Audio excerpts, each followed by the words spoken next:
అమ్మా, ఇదిగో చూడండి. నాకేమీ కాలేదు చూసారా? నేను పూర్తి సురక్షితంగా ఉన్నానమ్మా.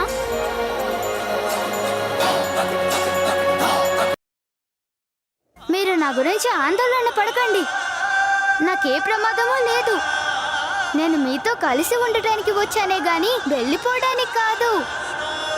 తను ఏ ప్రమాదం లేకుండా కిందికి దిగొస్తే చాలు.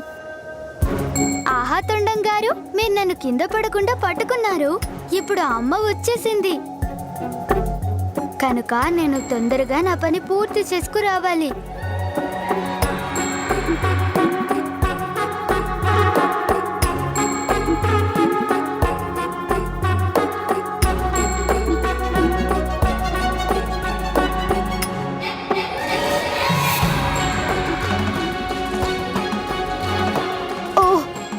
పొరపాటున కాలు జరిగితే చాలా ప్రమాదం.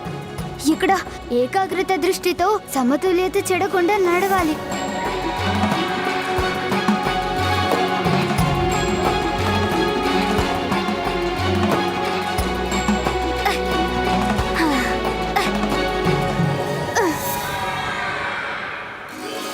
ఇదిగో ఇంతవరకు వచ్చేసాను. ఇప్పుడు మరొకసారి చెట్టు ఎక్కుతాను. స్వామి, తను మళ్ళీ పైకెందుకు ఎక్కుతున్నాడు? మీరు తనని ఆపడానికి ఏ విధంగానూ ప్రయత్నం చేయడం లేదు. కాపాడండి స్వామి, పుత్రుణ్ణి కాపాడండి స్వామి. తనని ఏదో విధంగా కిందికి దిగేలా చెయ్యండి.